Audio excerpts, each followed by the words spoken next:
So, welcome back to 3rd Age Reforged and to another battle replay, and to the first in a series of 3 episodic battles that we will be taking part in.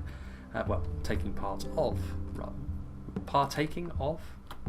Probably a better way of putting it. Anyway, regardless of that, this is the first of the 3 that I've been promising for a little while. It was sent to me while I was away on my last works trip.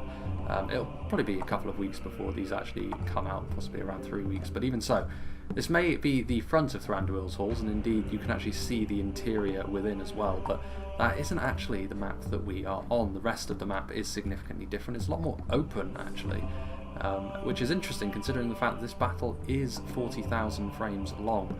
So certainly the initial part of the battle will be outside. I imagine they may very well fall back to within the Elven halls, but this isn't actually the Thrandruil's halls that we are more aware of, and indeed there are also plenty of entrenched positions, so while from above the tree canopy makes it look like more of a field battle than anything else, it is going to be more of a long defensive position, sort of a makeshift fort that has been put together hastily really in the face of an invading foe. There is a little bit of a story behind this one as well, and I will do my best to get that across to you right now. Mirkwood are going to be on the defence today. The Flame of Arnor is going to be playing as them. He is the one who sent me all 3 of these battles, so big thank you to him. And essentially, old habits die hard really, because the War of the Ring is over and the Dwarves still have not forgiven the elves for their trespasses during the instance with Smaug, and indeed in the further past as well. And so they have made an alliance with the Dragon Lord of the East. Now I must say, considering that this is after the War of the Ring, I imagine the hatred the dwarves have for the Easterlings would be much fresher in their hearts than that of the elves, but I suppose the elven grudge is one that goes back far longer, so we'll suspend our disbelief in that regard for this series, we should say. But it is going to be the Dwarves of Khazad Dum and the Kingdom of Rhun that are going to be facing off against the Mirkwood defenders today. And I believe it is 3 straight up armies of Mirkwood, so yes, part of the episodic series will also involve Dale as well in future battles, but for the time being it is going to be Mirkwood that have to try and hold the line here. So we'll go through the attackers first and foremost, as we usually do, starting off with one of the 2 runic armies played by JKL. Rhun, maybe not the first faction you would think of when you come to think of an effective force against Mirkwood, although they do have a few tools at their disposal which will be pretty good. Maybe not so much the Eastron Warriors. They are pretty much an ideal target for any of Mirkwood's range archers, to be honest with you, to do an awful lot of damage to. If they can get into melee, they'll do better than most other rank and file human units of a lower tier, but even still, really just going to be here to make up the numbers. As you would expect, the attackers are going to have more numbers when the defenders are made up entirely of elves and there are evil men on the attack. Flagrim offer more solidity on the front line. They are Rhune's upper end line infantry unit that they can mass up after all, so really it's going to be the defensive attributes of the Flagrim which are going to be most useful. Their armour in comparison to a lot of the other runic units, and also the shields, means that they're going to be a little bit more resilient. The armour piercing damage they have is not going to be completely useless, but it's also not going to be at its best by any means against a force like Mirkwood's. This is a unit, however, that will be, while it is a halberdier and thus has a bit of a slant towards that armour piercing damage, Mirkwood are completely without a phalanx unit after all. So if they can get into melee, especially later on, it is the sort of unit that Mirkwood could struggle to deal with, and certainly the sort that they should be looking to finish off with missiles if they can. A couple of units of Ironfoot. They're going to be even more effective at being that heavy-duty frontline unit than the Flagrim are, being that it is a scenario that has been created as well. You don't have to worry about spending the extra money that Scion cost, but even if you did have to craft your own armies, I would argue in favour of the Scion Rim in comparison to the Flagrim on this with this particular matchup. There may very well be a unit here, could be Carmels, Shadow Guard or Bows, Rangers or armour-piercing shock infantry respectively. This is something else that Rhun can bring to the table which Mirkwood may struggle to deal with. I'm talking about crossbows in general, though of course the Dragon's Wrath crossbowmen in particular, because they've got those armour-piercing and body-piercing projectiles, which if they really hit centre mass of a large mass of elves, that could be a huge amount of value that they get really very, very quickly. So Mirkwood are going to have to be very, very careful of them. They are one of those specialty projectile units of the sort of, Black Engineers, you see Ironwatch, Mirrormere, Witchers, this sort of thing, which is capable of turning around a battle based on the damage they can do all on their own if you allow them to live up to their potential. So the elves need to be very, very careful.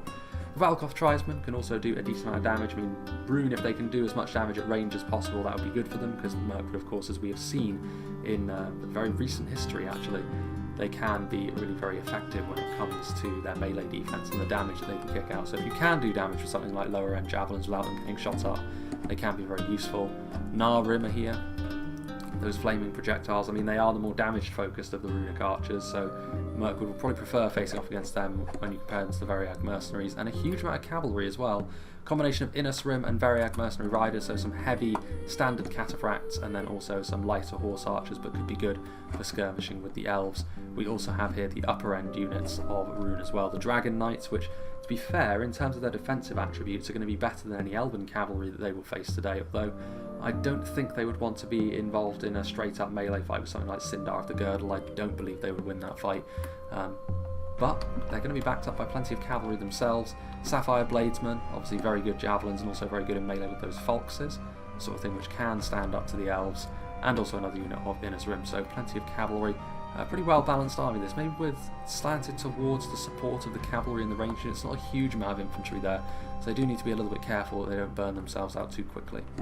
We have Orc Warboss 155, who's playing as another runic army. He too has got some Rim here on the flanks, who I'm sure will be moving over to support his ally to try and find a way through the heavily staked and reinforced positions that the elves have taken up. Some Rim, some Scion Rim, more Rim. On the front line he's got some standardy strong crossmen, which, as I've said, could be really, really useful. Without the armour upgrades such as they are, they're going to be extremely vulnerable to the elven arrows, so I'll be interested to see when Orc Warboss here decides to commit them. We can see he does have some shadow bows, so this of course is a body-piercing projectile. If he manages to get them into a good position, they could be really devastating.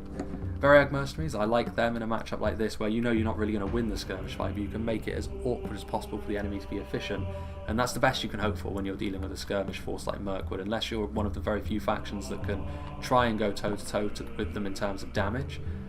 This is maybe the better way to go about things, especially when you're Rhun and your options for higher end archers are a little bit more limited. You're a little bit more focused around stuff like crossbows. Speaking of which, there are some Dragon's Wrath crossbows, another really effective unit. Gamperim, Scion Rim, and there's also some Carmels chosen here at the back, that bodyguard unit, which is pretty defendable. Again, maybe not as much infantry as you would expect. There's plenty of supporting units, bit of cavalry, crossbows, archers, the works really. And also we have a unit of Wain Riders here as well. We've seen chariots be brutally effective in the past, but very often they end up getting bogged down. It really is a very micro-intensive unit. If you can keep them moving, they can be a real nightmare. They can be really annoying to deal with. But I think Mirkwood should have the answers. It'll be difficult, I think, to utilise them effectively when they're so dug in. But then you have the Dwarves of Khazad Dum, who, with their solidity, they are a pretty difficult foe for Mirkwood to deal with in the traditional sense, and shooting them up at range and then taking on that damaged husk with your superior infantry units that are low in number but high in quality. I don't know whether that sort of warfare is going to suit facing off against Khazad Dum because of how resilient they are. It will against the miners, of course, because they're not really particularly well armoured, and their little trump card of having that armour piercing isn't really going to be too useful against the elves of Mirkwood. Sons of the Fallen, though, are an incredibly tanky unit of spears. 2nd Legion Axe Guard, yes, the armour piercing, less useful, but still good base damage, this sort of thing, which can give the elves a bit of pause when it comes to dealing damage. More 4th Legion Shield Guard, plenty of spears with the Sons of the Fallen. Orc Hunters, it's always useful to have this long range presence, but they will still be outgunned by the Elven archers that they're facing off against. We also have the 1st Legion Pikes, and this is a terrifying sight really for Mirkwood, because if they can't deal with them with some sort of ranged unit, it's going to be really hard for them, because while the armour piercing is really the thing which pushes them over the edges, in my opinion the best single unit of pikes in the game, just the fact that they are a really elite unit of pikes means that Mirkwood need to find a way of dealing with them that isn't trying to grind them down in melee, because it will probably not work. And there are plenty of pikes as well here from Goblin Slayer 5000, with some 4th Legion Shield Guard and some sentries. He chose the right faction for a name like Goblin Slayer, didn't he? Hammers of Gundabad, 4th Legion, more Dwarven miners. Obviously the locked morale of the Hammers of Gundabad will be useful as well. The elves can't rely on the dwarves running away as much as they can the Easterlings. 3rd Legion Infantry, a basic unit of infantry. Well, I say that, like they are a unit of line infantry, an upper end unit of line infantry as well, the sort of thing which, especially with those axes that they wield, the elves won't be too pleased to see them marching towards them en masse. 2nd Legion Axe Guard and their bodyguard, which is going to be the Guards of Khazad Dum. Again, the armour piercing option, which the elves are probably grateful that it isn't the Mithril Guard, to be honest, because the extra hit point I think would have been more useful in this situation against them. But there's no doubting that the Guards of Khazad Dum, with the damage they can kick out, are still a major obstacle for the elves to have to overcome. So it's a pretty varied and scary army that Mirkwood are going to have to face off against, but they do have the defensive position, so we shall see. We have Toby the Rhun here, classic. Sindar of the Girdle, so all of the runic cavalry is on the other side of the field, so it's possible the Sindar of the Girdle could break out and try and do some damage to the dwarves, but that's a risky move to take. We'll wait and see how he decides to use his potentially very damaging cavalry. Hiri Alth and Hiri Ek, so one thing that you cannot fault the Elves of Mirkwood for is having a really good defensive line that's capable of doing a lot of damage when you consider these heavier units that they have in position here. It is worth bearing in mind though that individually speaking these units are going to be smaller, but still. Interesting to see if that base damage is going to be enough against the heavy armour of the dwarves, because the dwarves combine that heavy armour with quality like few factions are able to do. Hiri Lang, that base damage is obviously going to be higher, important, like heart and soul of many elven factions is going to be a good glut of heavy swordsmen that's going to be capable of dishing out the damage like them. Hiri Peng, so these are the sorts of units which Mirkwood are going to have to rely upon. They're archers, they're going to need to do a lot of damage with them to the right targets as well. It's not going to be enough to simply spray arrows downrange and hope that you hit something important. You're going to have to really pick your targets here. Woodland Realm Axemen are hiding. I mean, they will be pretty good against the most entry level of the Dwarven units, and against, to be fair, a fair number of the runic units in melee. They're also hidden as well, which is another nice little bonus. A couple of units of Woodland Protectors with those javelins. Elders of the Elvenking, Palace Guard and Wards of Amallang, some of the higher tier Elven units over here. Plenty more ranged punch, but also this could be a moment for the Palace Guard to shine, because they are one unit that the dwarves won't be too eager to fight in a situation like this.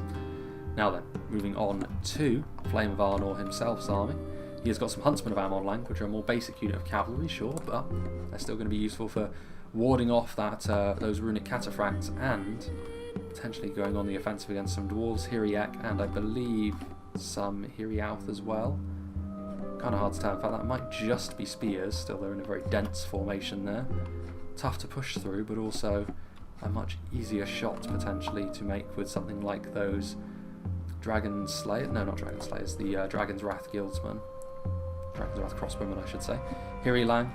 We have some more Hiri Lang. These ones actually do have the armour upgrade as well. That classic Mirkwood green.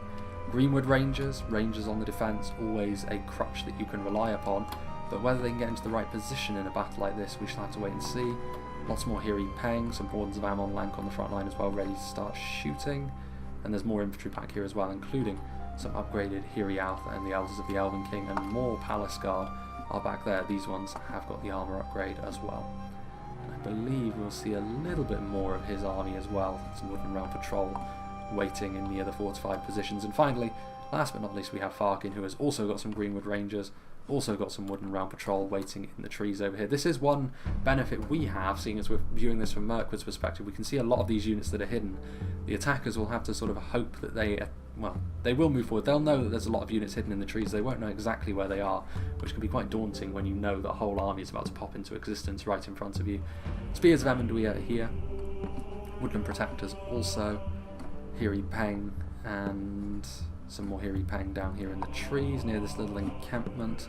It's got more of a human look about it than an elven one. We have some more Huntsmen of Amallang here in numbers, which is important on this part of the map because they're going to have to go up against the runic cavalry more directly, and he also has some Sindar of the Girdle, so could be some good cavalry action here. We'll have to wait and see. It's a wide area that the elves have to defend, but it's also, it could be a bit deceiving because there's only a few areas where the attackers can actually pass through the defences that have been put up, so it may work in their favour with all the surface area they have to spread their archers out, and the attackers could lose themselves in the trees, get bottled up and end up taking a lot of damage very quickly. But if one of these defensive positions breaks, all of a sudden the width of this defensive position could suddenly start to work against the elves, but we shall have to wait and see.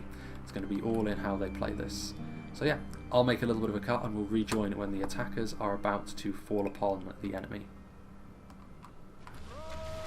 So here we go then, the elves are now in range of the advancing Easterlings over on this side as the first of these warriors now gets a taste of Elven arrow fire, which is certainly not the sort of thing that the Eastron warriors are going to want to see that much of. They're one of the most vulnerable units to this sort of damage that the Easterlings have. Admittedly, they're not the most important unit in the Easterling roster, but still they're one of the easiest that the elves could possibly kill at long range, and losing out on some of their numbers here may very well prove to be an extremely costly thing for the attackers. They can't rely on overwhelming force here. They've got plenty of options for attacking these entrenched positions in spite of the makeshift wooden defences that the elves appear to have set up in a hurry. But they can't afford to linger too long in this kind of position. Meanwhile, this Eastling cavalry has gone right the way around this little hillside over here. It will be quite interesting to see how something like the Variag Mercenary Riders get on in a cavalry engagement against the elves. Stuff like the Huntsmen of Amon-Lank, you can see there that there are going to be some Wardens of Amon-Lank shooting their arrows into the Variag Mercenary Riders, but they won't be too concerned about that, I don't think, Rhun. It's a sort of unit that they won't mind absorbing a little bit of ammunition from, but they're getting carved down very, very quickly here. You can also see in the backfield there are some Ents that have revealed themselves, another scary, scary foe. Plenty of Elven cavalry also sweeping forwards. And yeah, the Runic Horse Archers are going to be forced back, as was the prediction. Yeah, in spite of this, this is really the only action that's on the field so far. Elsewhere, there are Balkoth Trisons. They're still quite a long way from the Elven defensive lines, as you can see. The Dwarven army, meanwhile, which I said would be probably the most important one to the hopes of the attackers here, going to be trying to head around a lot of Toby the Roan's defence and engage them from that angle, which is all well and good, but it's going to take them a little while to march into that sort of position. And I don't know if their Easterling allies necessarily have the time that would be required. And meanwhile, the Ents are taking some arrow fire. They could also get a charge from the Innis Rim here, which this could be a way for the Innis Rim to get a huge amount of value off for themselves, considering they're kind of a difficult unit of cavalry to use, especially when they're a Sindar of the Girdle on the field. Not exactly the fastest unit of cavalry though, and that may be the Ents' saving grace here. Lancers come down. Will the charge actually connect? Not really. Didn't look like it did. There were two units there. There's only two Variag Mercenary Riders there, but they're still absorbing a lot of ammunition, so perhaps this was the idea from Rhun all along. And if so, they'll probably be pretty pleased with how this has gone. Meanwhile, this is a good idea from Rhun as well, getting onto this really exaggerated bit of terrain, and now they're going to be able to fire down into the Elven position. I'm not sure whether the elves will actually have the range to shoot all the way up this hill either, so the Nar Rim have got a really good opportunity here to get some free damage off on the elves, or force the elves away from their defensive position in these trees, which is exactly what's going to be happening now, as the Spears of Emondwe are taking a little bit of damage, are going to have to retreat further away so that Rhun cannot continue with this sort of thing. But a lot of these Elven units are hidden, so it's not the sort of thing that they will have to worry too much about. This dense tree cover is very thematic, but it also makes it kind of difficult to keep track of where all the units are at any one time. The elves here in the middle, still some Woodland Realm patrol as well. There are gaps in the stakes which can be used. Rhun moving forward. This is exactly the sort of thing that these Variag mercenaries are built for, skirmishing with the enemy, albeit the discrepancy in the amount of damage that both of the archer companies can do to one another is fairly large. Can't imagine the elves of Mirkwood are too thrilled about Rhun bringing fire to their realm. A little bit of damage here to the Hiri Lang, or at least trying to. Not the worst unit to go after by any means. A very dangerous foe for Rhun to have to try and take on more flaming shot being shot into these positions as well. The Woodland Realm Patrol not necessarily the best in a skirmish fight. But again, what they lack in those defensive attributes, they do make up for in terms of damage and accuracy, so certainly not the end of the world, but you can't expect them to be dominant. Still Rhun doing most of the work so far. The dwarves are still way off in the tree line over there. Are they moving forward though? Really, and they're taking their time here, the dwarves, which is not really what the attackers need. They need the dwarves to be that bulwark. They need the dwarves front and centre to be doing the business against Mirkwood, and so far the dwarves have been by far the slowest. Dragon's Wrath Guildsmen are moving forward. I'm a little bit surprised, I must say, that Mirkwood are not making more of an effort to shoot them down. They are getting into position now, and they will be able to utilise those throwing projectiles at point blank. That was a cancelled shot, I think, which is a big mistake from JKL, because at this point you were going to get clattered into by that cavalry anyway, but he lost his bottle. And unfortunately that means he not only takes the damage, but he also didn't get that volley of throwing projectiles off. And now also javelins are coming forward, Scion Rim, so the Easterlings are moving forward. And we may start to see in the first melee engagements, the Scion Rim are going to want to close up on those javelins as quickly as possible. And you can see here Hiriauth coming down from the hillside as well. They're going to be able to finish off what very little remains of the Dragon's Wrath Guildsmen after that brutal charge from the Huntsman of Amon Lank. Arrows are coming forth, Greenwood Rangers at that as well, so it's body-piercing ammunition, maybe a little bit overkill for the situation here. I'm not sure whether they necessarily need all of that to be able to finish off this runic detachment. You can see how quickly the Scion Rim are falling underneath the weight of all that javelin and arrow fire. Well, here in the middle as well, Rhun are moving forward. There seems to be a little bit more of a complete assault over here. Orc Warboss again leading the way with the Scion Rim, the solid unit at the front with all those defensive attributes. They're not going to be able to defeat all of these units of Hiri Lang in melee without some support, but you can see there that the Halberdiers are coming in to back them up. A real concern for Mirkwood in melee, like I said, they don't have a phalanx unit of their own, so the Gamp Rim can be a real game changer for the runic army here. The problem is Mirkwood's answer to that will very often be their very effective archers. Hiriak pushing forward on the front. As far as doing damage as a spearman goes, they will be able to outperform the Scion Rim, but there's lots of Easterlings here. And this assault has got good potential actually for Orc Warboss to go quite well. Further back, Greenwood Watchers still. A flaming shot being used to pretty good effect.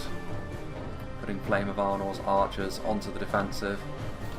And even over here, Rhun are pushing forward. The Flag Rim, they are struggling quite a lot though against this element defensive line. Once again, the Halberdiers are going to try and move forward, but they're under an awful lot of pressure here, Rhun. What are the Dwarves doing is the question now. I mean, the Hiri Peng are firing. The Dwarves are still taking far too long, really, to get into position.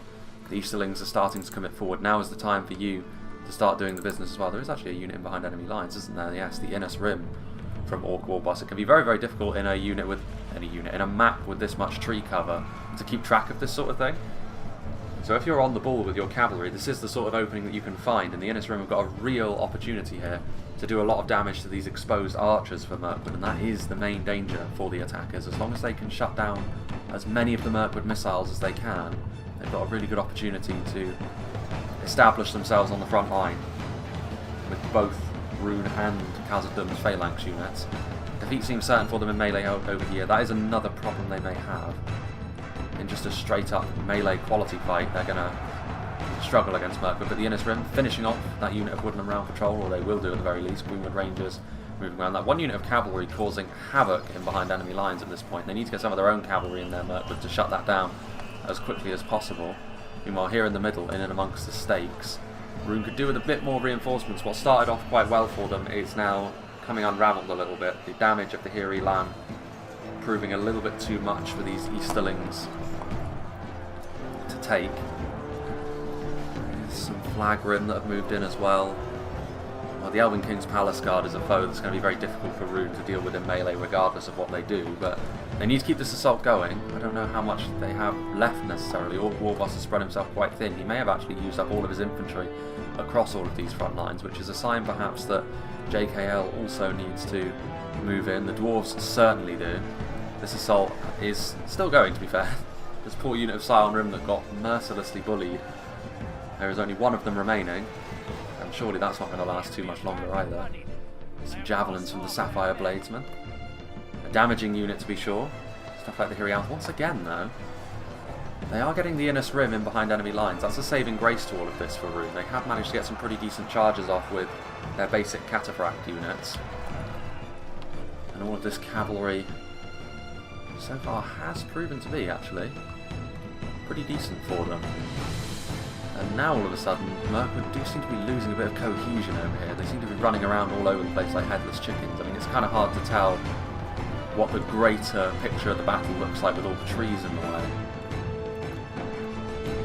So then it might be a little bit more organised than I'm giving them credit for. We'll have to wait and see. Sindar the Girdle, a good unit to cover a retreat with, if that is indeed what Mirkwood's plan is going to be. And we have a charge into these blobs as they become exposed. Mirkwood, Woodland Protectors now moving in. We are now also finally seeing the Dwarves move in to pressurise the Mirkwood lines, and it looks like they're having a good amount of joy here. The holes that the runic cavalry made earlier on, the Dwarven infantry is now able to take advantage of. Horns of Ammon Lank, those axes will be able to crack through that Dwarven armour. Hiri Lang, I mean the base damage is good, but this is where that heavy Dwarven plate is going to pay dividends, because it won't be as effective against the Dwarves as it is against the Easterlings, as we've already seen. Thornleaf and Shield Guard in return maybe not going to be able to do as much damage though. Again, it's not the most organised defence this though, which is a little bit of a concern. 2nd Legion Axe Guard will add the damage that the spears lack a little bit of. And most of these Mirkwood units are the heavier ones in all fairness, so the armour piercing is not completely without merit. Eerie Pang obviously doing a lot of damage. That's the interesting thing though, Mirkwood more often than not seem to be targeting down the missile units for their opponents. In the case of the Eastlings, that's a bit more understandable, stuff like crossbows and javelins, but I'm really not sure if going after these Orc Hunters is as worthwhile as trying to go after some of the Dwarven infantry. Because if it comes down to just a pure slogfest in melee between the two forces, Khazad Dum would probably take that fight against Mirkwood. Khazad Dum have just got that heft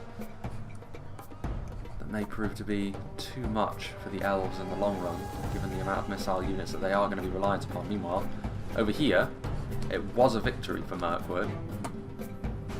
They are taking some damage from the Nar Rib, and they are going to pull back. You can see from the minimap actually that it's certainly Flame of Arnold's intention to pull back to the halls.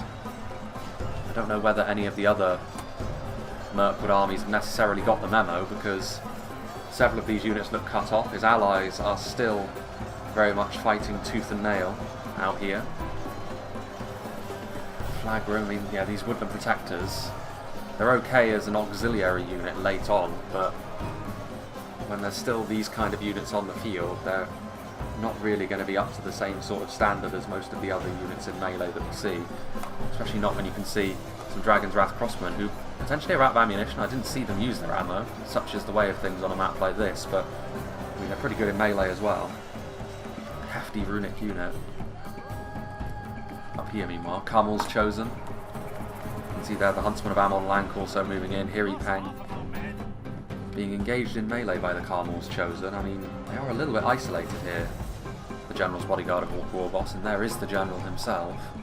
But very close by is the vast majority of JKL's armies. Once again, however, the Dragon's Wrath Guildsmen are going to take a full-blooded charge from the Mirkwood Cavalry. Unfortunate for them, maybe not quite as devastating this time as it was on the previous charge. You can see that that's pretty cool. The stakes look to be set ablaze. The Ents in and amongst the spears of Emondwyr, trying to do more damage to the runic host. I mean, all of the armour piercing that Rhun have at their disposal will make them a little bit better placed to deal with these Ents. Continuing to push forward. Is that a little bit foolhardy though, when there are still elves here? There's Elders of the Elvenking, which are still in melee. I mean, it's such a chaotic fight at this point. It's a brawl, which is honestly not great for the Gamp Room, because it means that they're not really in formation. It's a good opportunity perhaps for the elves to thin out the herd of halberdiers. I'm not necessarily sure how much time these outer defenders have at this stage. I think Farkin and the elven player over on this side of the field, Toby the Roan, I think they're going to try and fight to the bitter end. That's going to be bad news for Toby, I think, against Khazad Dum. It's maybe slightly better for Farkin against an already depleted runic force. Meanwhile, 4th Legion Shield Guard.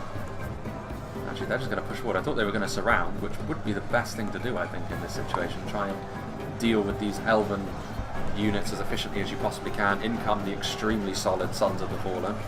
They are going up against the Wardens of Ammon Lank, one of the best units Mirkwood have for facing the dwarves in melee, but still, I think, given the odds that they're facing at the moment, there's just so many Dwarven Spearmen around them that they're not going to have a particularly good time. 3rd Legion Infantry marching forwards. 6 here in Peng remain. They will surely be dealt with. In fact, they are routing as we speak. Eastling war cries continue to go up. Easy to see where the Rim are shooting, which is a good thing for this battle. Variag mercenaries, so they still have some archer support. As Mirkwood run lower on ammunition, that may prove to be fairly decisive as well. If Rhun and the dwarves can still put down some pressure at range, that's always a bad sign when you're the defenders and the enemy can do that to you. What very little remains of the ERYN. Again, this is where the Carmel's chosen may be fairly average as far as a bodyguard tier unit goes, but they're still a bodyguard tier unit, and they are facing off against what is primarily an archer in melee. It's an interesting war cry, not the sort of thing I've heard too much of. Here are the Dragon's Wrath Guildsmen. Didn't take as much damage off that charge, so they're still in pretty good condition, and they are a unit that has an extremely high melee defense, the sort of thing that even the elves would be impressed by, so perhaps a worthy opponent for Mirkwood in that respect. Forward comes some Balkos Sapphire Bladesmen as well. Cummel's Dragon Knights are in here. I mean, they've taken some heavy damage. You can see back here, I mean, there's cavalry units littering the field. I assume this is from cavalry versus cavalry engagements. Look at all the dead in this room. Hard to keep track of that sort of thing as well, but it looks as though mostly mutually assured destruction, but with some Dragon Knights still roaming around the field. Huntsman of Amon Lank. This could be a fairly decisive engagement. Are the Huntsmen going to charge into the Carmel's Dragon Knights? I mean, if they land a charge, that would be a good engagement to take. Kind of. I think most of that charge missed, actually, which is unfortunate for them.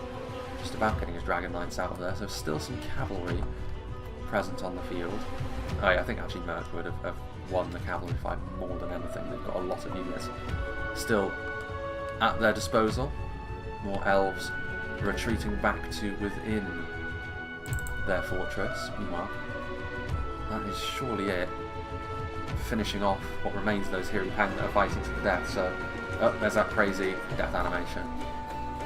Victory for the attackers over here at long last, and surely that is going to be followed up as well by the dwarves finishing off what very little remains of the elven presence over here. A valiant effort, but ultimately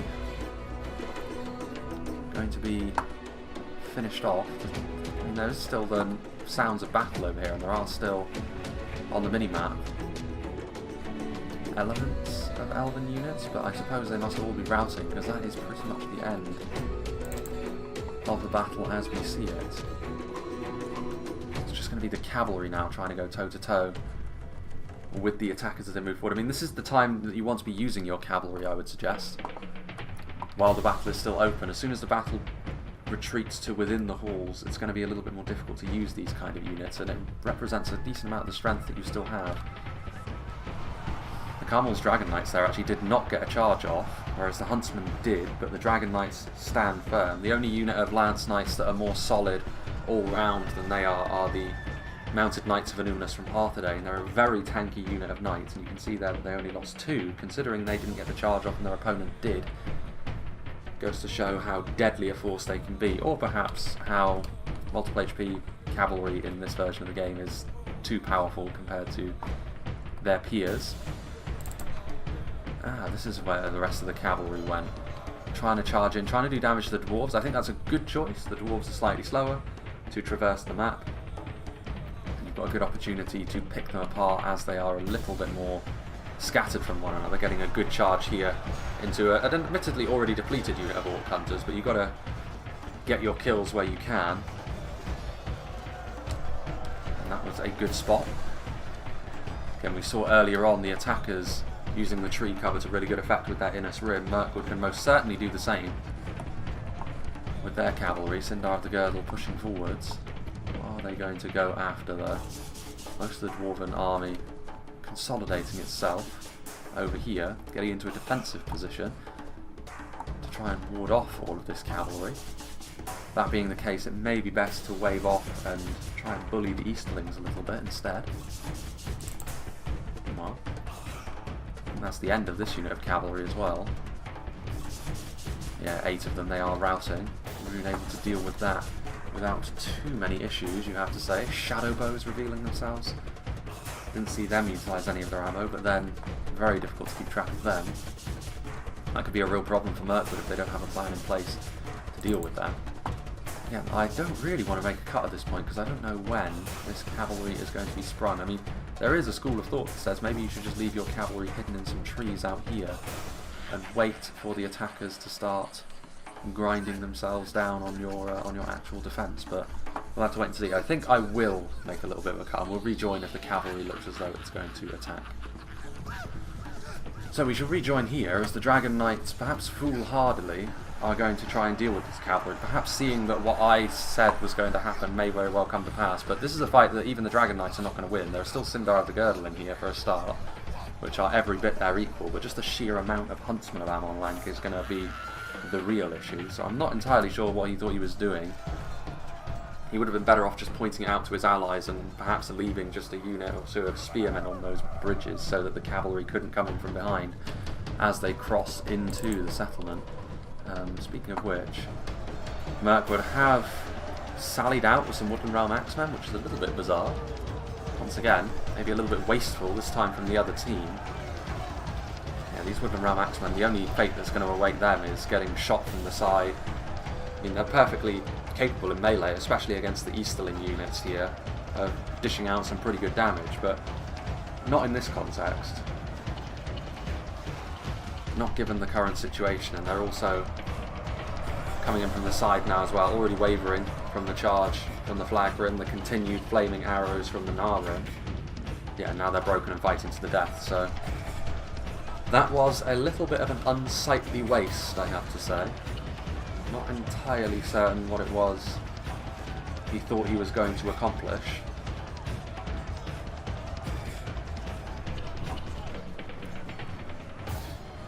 Tries when only 4 of them remain.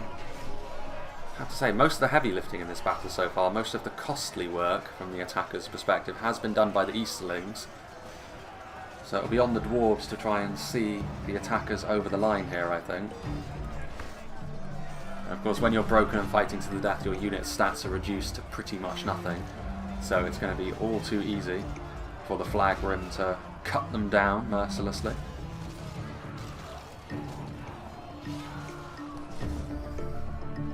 Easy work for them.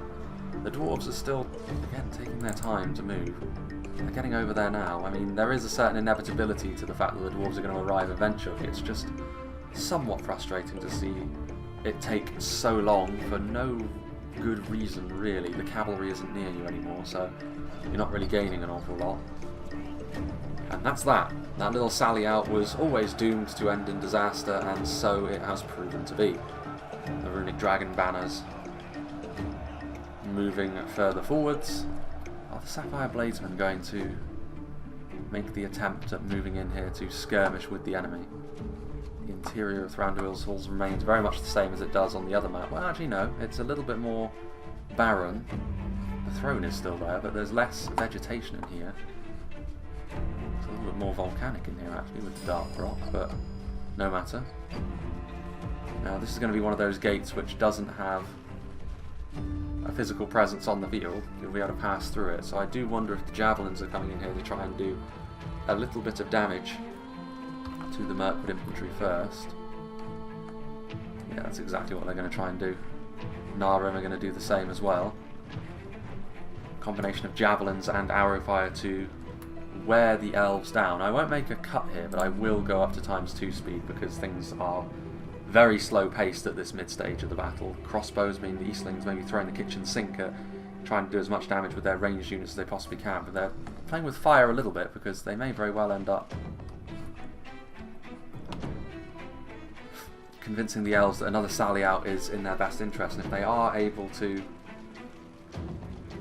catch a unit or two of high value skirmishers out, then Toby the Roan might be tempted to repeat the same trick, only with much better results. So far though, nothing appears to be going on. Let's go for ×6 speed instead. How very bizarre.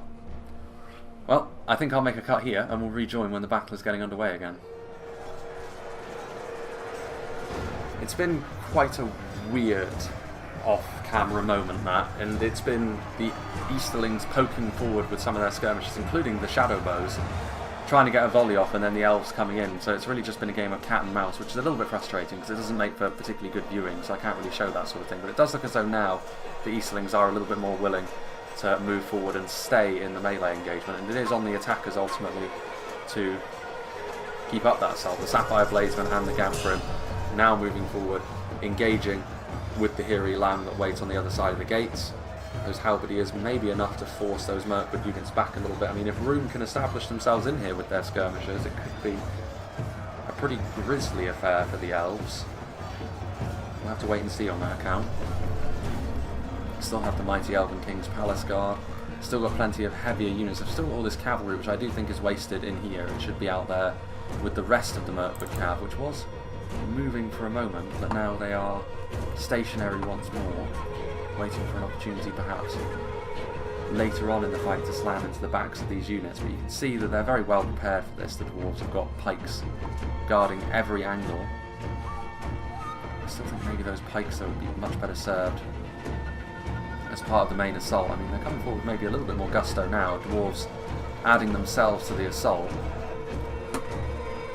joining in perhaps again a really good foil for those Easterling halberdiers. The elves are going to need a little bit more on the front line now.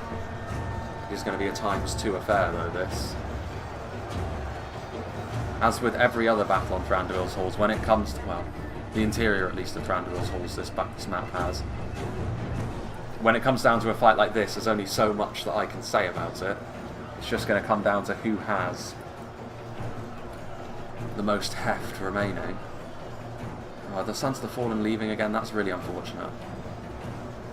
I don't want to go in on the players too hard because there are several names here which I don't recognise at all. But you can, in the nicest way possible, you can tell that there are some significantly newer players in this game, just based on the habits, being very cautious, moving their units slowly, that sort of thing. They're going to need more reinforcements here. I mean, the Gamprim are keeping things in order, the Dwarven units, there we go, another healthy unit of Scion Rim will stoke the fires of this attack just a little bit longer. Still arrows are coming in from Mirkwood as well, which will be doing damage over time. Flag Rim, are they going to try and get around the flank over here? But they'll only meet the Elvenking's Palace Guard, so it's not a great matchup for them, if we're being perfectly honest. Looking Protectors trying to do their thing as well, maybe a little bit too close though. A couple of javelin volleys, exactly the sort of thing which will really help out against the dwarves. The backup from those halberdiers proving to be really good as well. Guards of Khazad Dum now moving in. That's the kind of committal that should get the elves' attention, and they will send forward another unit of Hiriak. More dragons, wrapped crossbowmen as well. I mean, how many archers do Mirkwood still have left that can shoot in here? We've got Hiriouth, Rumoured Rangers are firing, Elves of the Elvenking, looks like they still have some ammunition left, and they're not just dumping all their ammunition all at once, they are being a little bit more thoughtful about it, which is good. A bit of forethought.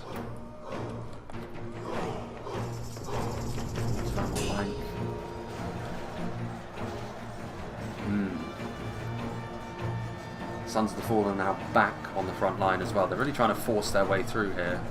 I have to say, this isn't the name that I've recognised, but I do like the way Warboss has approached this battle so far. I think he's played particularly well. He's done his job as an attacker very nicely. Meanwhile, those Greenwood Rangers, they're shooting down on the enemy, which means they're not ripping through as many units as they otherwise would, but they're still going to be doing a decent amount of damage here to this blob of enemy units, and they will need to, because you can see here the forward momentum that the Easterlings have. The Dwarves and the Sons of the Fallen are now also joining in with this. This is bad news for Mirkwood, because they are just being outmuscled here, which is always a concern that you have to have when you're one of the lighter elven factions, Mirkwood, especially Linden, but it is a problem that you have to deal with. When it comes to just being outmuscled, you don't have the heavyweight nature nor the numbers to be able to answer this effectively. You just have to hope you can do as much damage as you possibly can with your ranged units. They're coming forward now with a unit of Hiriouth to block the progress of the Scion Rim. There is still this cavalry, which again, I really don't know how useful that's going to be in the interior. Camel's chosen moving forward. There are still some elven defenders, including the Palace Guard on the front line over here. There's also some elders of the Elvenking, so it's not as if they've got no quality whatsoever here. It's not the sort of thing that Mirkwood can afford to surrender. They can't just roll over and die against this assault, otherwise they could be in real trouble.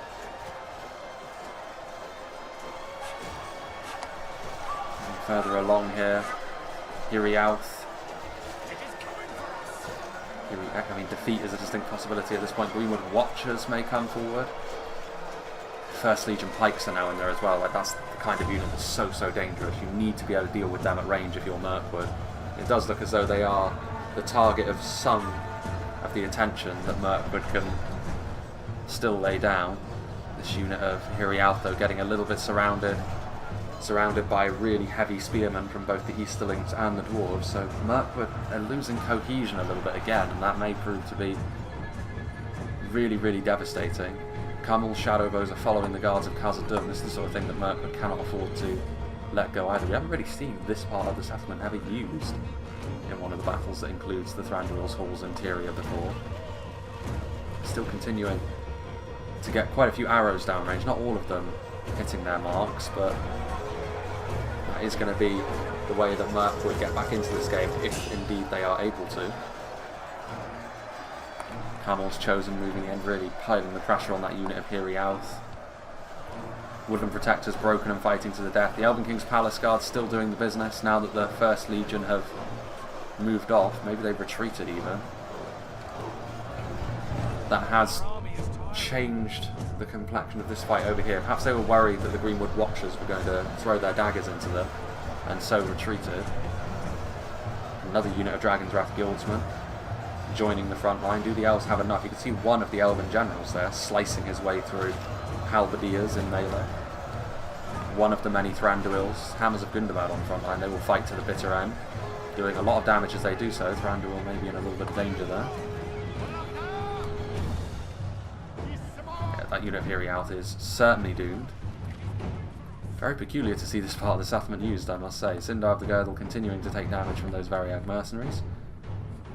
They're still pretty healthy, actually, this unit of Sindar of the Girdle, so that must mean they didn't see all that much action on the outer part of the settlement. They've still got that one unit of Huntsmen outside the walls, let's not forget the elves, something that could be used to their benefit. I don't know if he's going to do anything with those Sindar of the Girdle, but if he doesn't, they're going to slowly get whittled down by those Variags.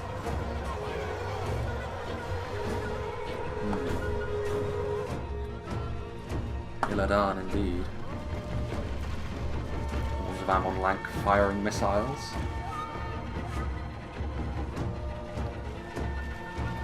Moving around the side there, some Hiri Peng.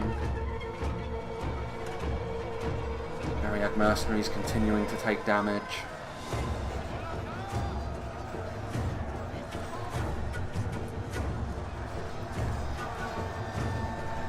Need a little bit more quality over here, the attackers, otherwise those Palace Guard and the additional supporting units they have around them are going to continue to hack and slash their way through the Dwarves and Eastlings that are over here. Armour upgraded Palace Guard. Scarcely will you see a scarier sight. This isn't really the calibre of assistance that they really need, but I mean it's better than nothing. 57 Variag mercenaries keeping this fight going for at least a little bit longer. More Hiri Peng are on the way in melee. More and more of the Mirkwood units at this point are running lower on ammunition. Fortunately for them, most of their archers in melee are pretty good. There goes that Thrandruil. Killed off by the Dragon's Wrath Guildsman, actually. But as I was saying, Elven skirmishers do tend to be pretty good in melee. Sons of the Fallen in formation. Very cool looking unit with their shields and those spears. First Legion Pikes are still alive. That would be a big concern for me if I were Mirkwood. Like, I don't really see... There's still a lot of these high-quality Dwarven units alive. Plenty of Sons of the Fallen. That unit of First Legion Pikes. I mean, yes, there's stuff like the Palace Guard, but they're not in as greater numbers. That would be my primary concern if I were on the Elven side here. There's also still a few units of dangerous ranged support units that the attackers still have at their disposal.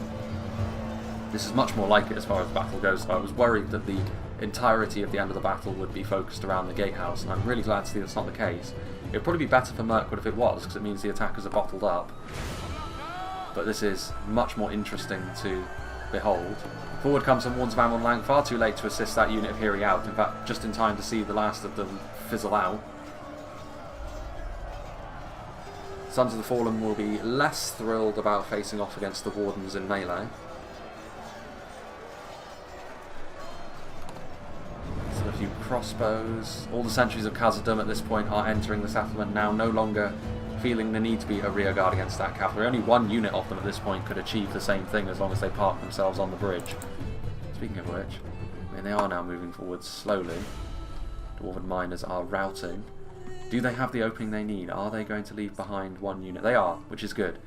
This is good thinking ahead by Goblin Slayer. Just leave a single unit of pikes on that bridge and that one unit of huntsmen, which I'm sure the defenders would have been hoping would be something in their back pocket to use in the late game, will all of a sudden become incredibly useless. Still these Wardens of Amon Lank hewing their way through the dwarves.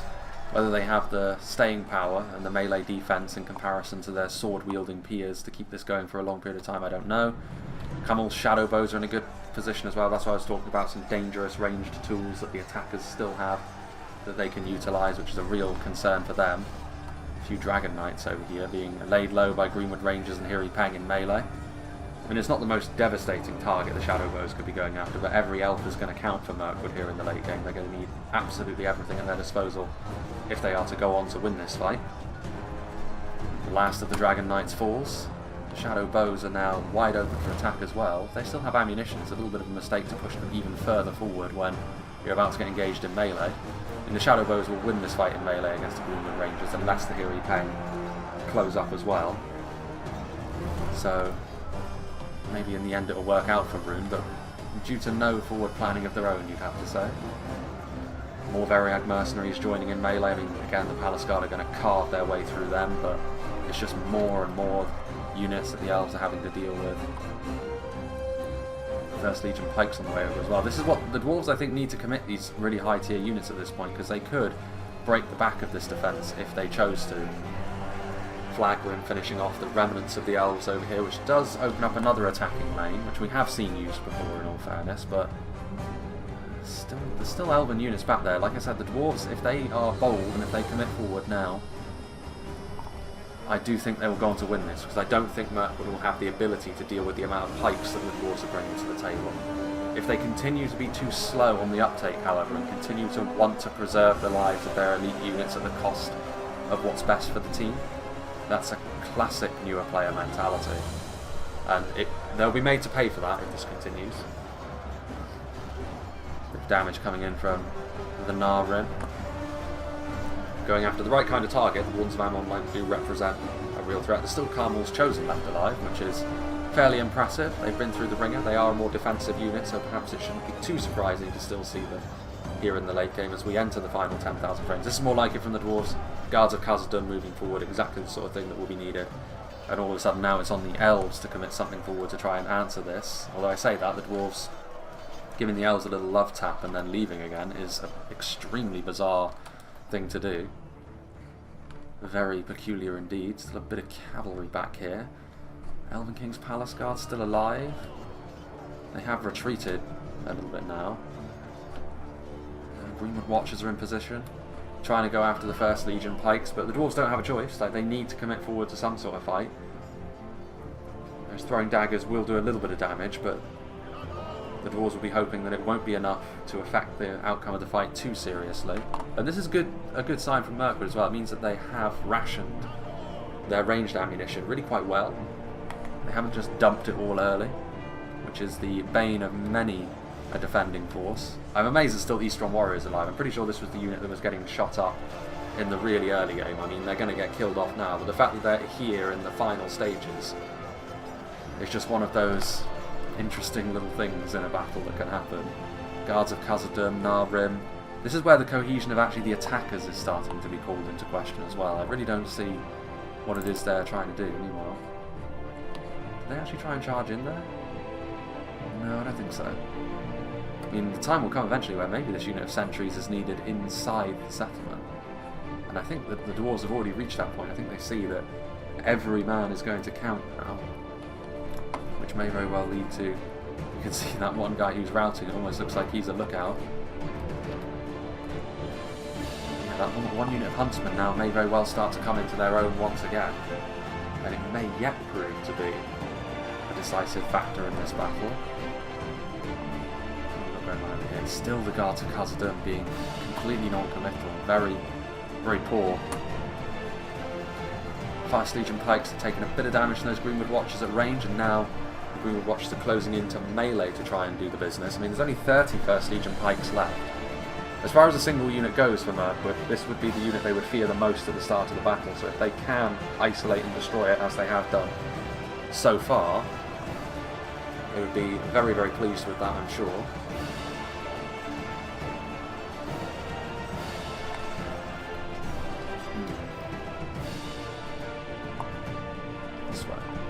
Guard have been taken off the front line, so the elves trying to preserve the lives of some of their units as well. And it's Toby their own, so it is a single player that's doing that. The Huntsmen of Ammon Lank do charge in now, able to get into that unit of Orc Hunters, which look like they still have ammunition left, which could have been a bit of an interesting wrinkle in how this was going. Sindar the Girdle from Toby their own as well. Do they want to stay in melee here? Not necessarily. The Orc Hunters can certainly take care of themselves dual wielding those axes up close and personal.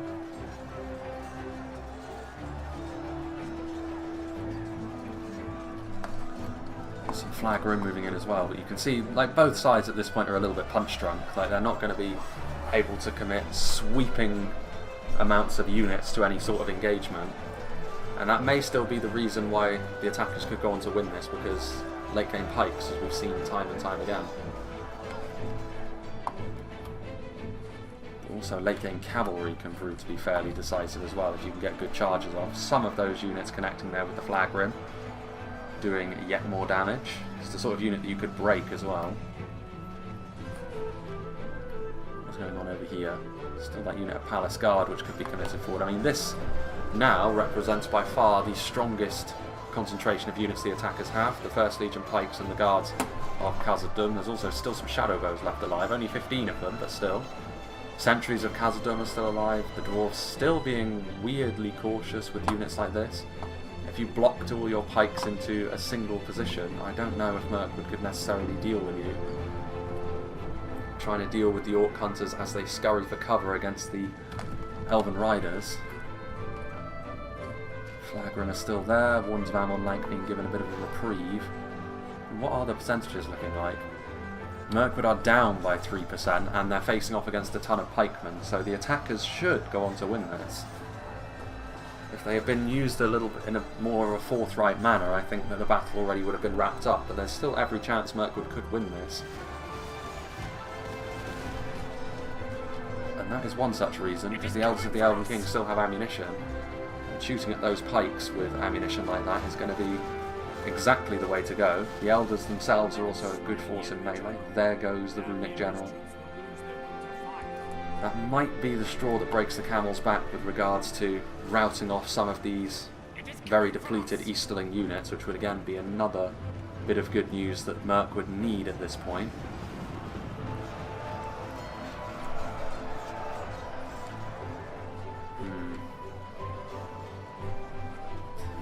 Those Palace Guard, did they ever get recommitted? Not too surprising to see that in and amongst all of those pikemen. No, there's still some Elders of the Elvenking over here who are firing at the Carmel's Shadow Bows again. This is an unsightly waste as well. It's been a bit of a theme of this battle so far. You don't need to shoot them at point blank like that. Like, there's one left alive, and you're gonna... I can guarantee what's gonna happen here is... Oh, he's not. He's woken up. He is going to close up in melee and kill him that way, which should have been the plan for dealing with a very depleted unit of Rangers all along, because you need all of the ammunition you can get if you're going to face down the Dwarven Pike Menace here in the late game. What is going on here? What are they doing? It's such a bizarre mentality that the players that are left alive with any sort of weight behind their armies have. Why are you retreating outside the settlement? There's nothing there. There is no purpose behind this. I would much rather my Orc Hunters be the target of enemy archers than my pikes at this point. Wardens of Ammon Lank going to try and finish off what remains of these Easterlings, probably hopefully before the Dwarven pikes arrive on the scene. They're not going to be able to do that though. The flag rim hold their nerve.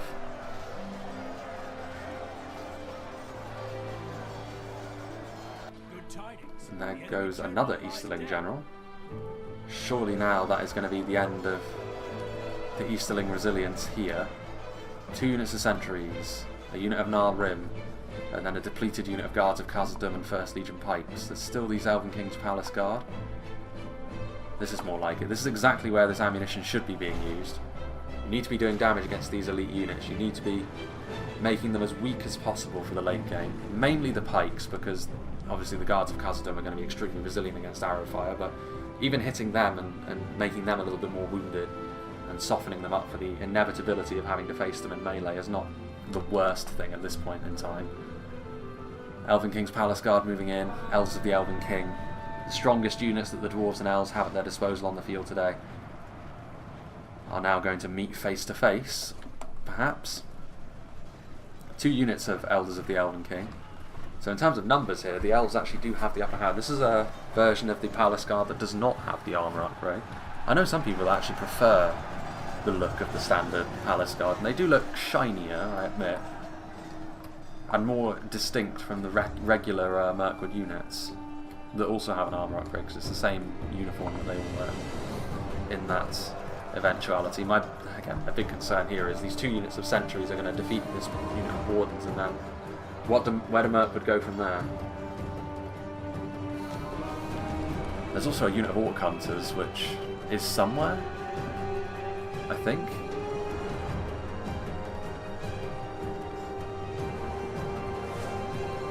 The Elvenking's still there. And the Dwarves are really struggling over here. This is the other thing. If the Dwarves do crumble under this pressure from Mirkwood, those sentries are going to get hit in the rear. And then that will very much be that. There are 8 strong crossmen. There's Balin, sword and shield in hand, going toe to toe with his elven quarry.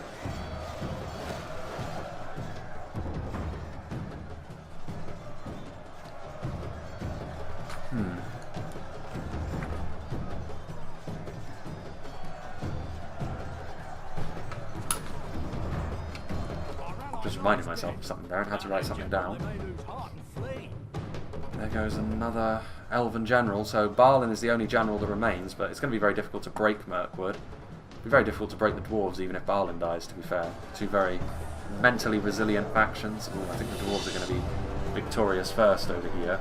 Only 8 Wardens of Amon Blanc. I mean, to be fair, you could try and pull through with what's left of these Rim to completely shatter the Elven resistance, and then try and sprint with your pikes to get to the other side to reinforce. I mean, even with them winning on the other side, can the Elves get in range of these sentries enough to beat them?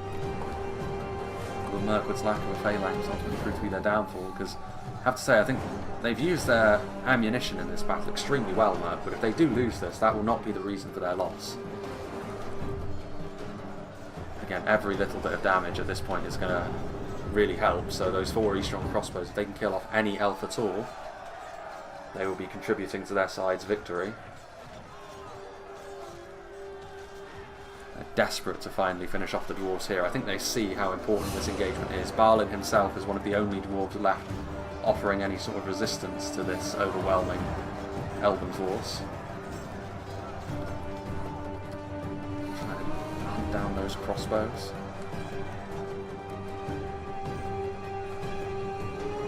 Yeah, victory over here for the Dwarves and the Easterlings, mainly the Dwarves at this point. Easterlings just trying to do what they can to help facilitate that victory. Will Balin fall?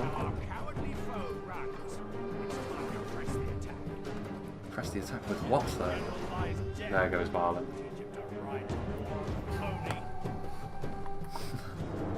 And the Dwarves do indeed ride ponies. How about that? Elves of the Elvenking there, so the Easterlings are gone. That's all Warboss's army. He's played very well, I think, in the early stages of the game. He did very well for the attackers. There's arrow fire coming from somewhere. And this is going to be it. I mean, I think I will actually go up to ×2 speed here. What's going on? What's this? This is a little bit cheesy. Not gonna lie. I'm not a fan of this at all. If you knew that this was an this was something you could do with your arrows. Like, this is not very sporting, I have to say. If I were on the opposing team, I would be asking the opposing player to not do that, but it is what it is. I don't think the elves... I'm not sure the elves are going to have what it takes to win this, just because, well, I mean, they charged in there. Sentries of Khazad Dum, a little bit clumsy. And they're going to actually break here. Yeah, if the pikes had kept their formation there, I think they would have been okay. But they just blundered into the elves, and that's probably going to be enough, actually, to give the victory to Mirkwood. And keeping your... like, even... they can punch well above their weight, pikes, in that manner.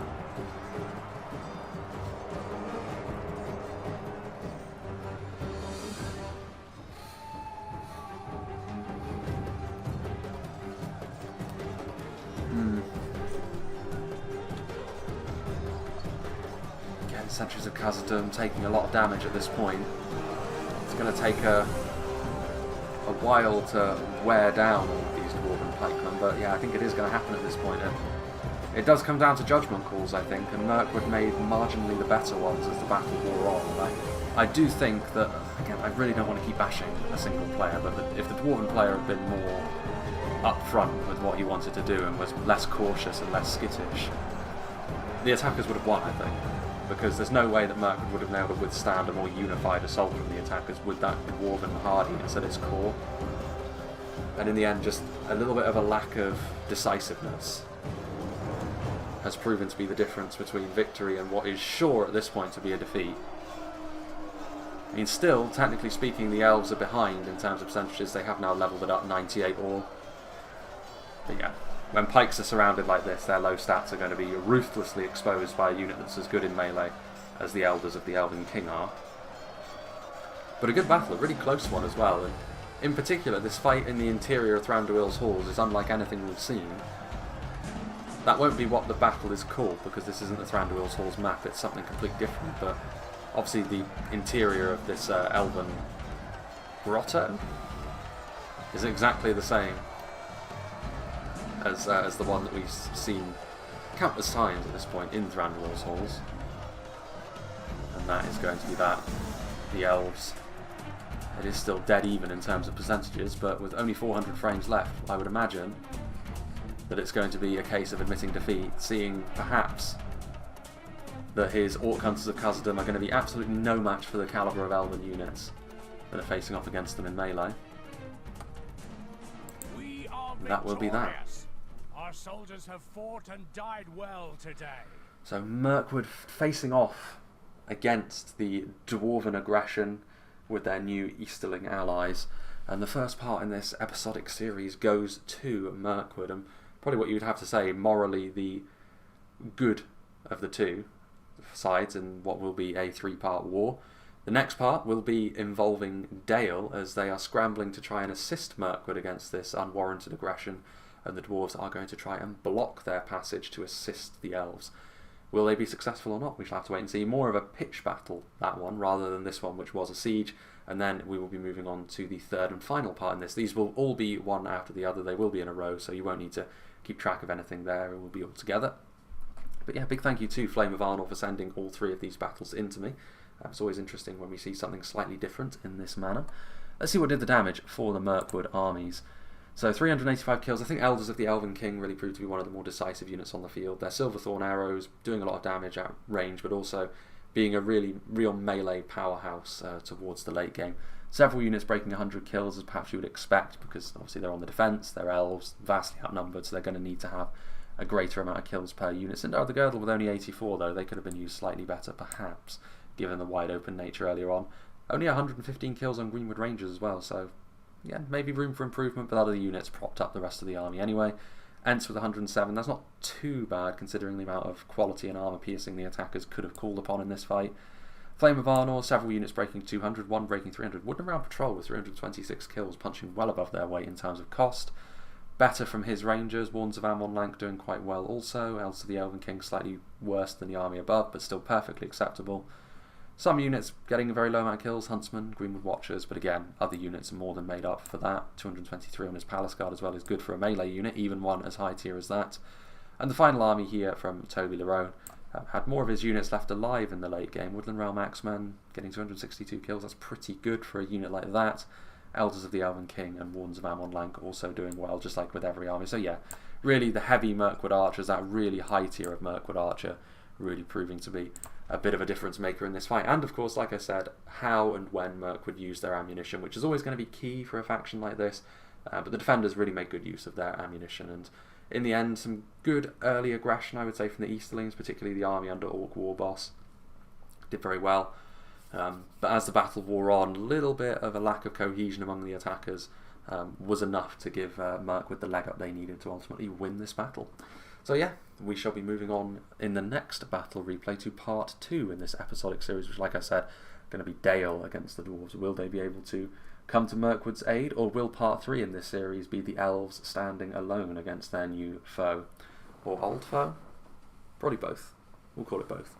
So yeah, I hope you enjoyed this, and I hope you'll join me for whatever is next.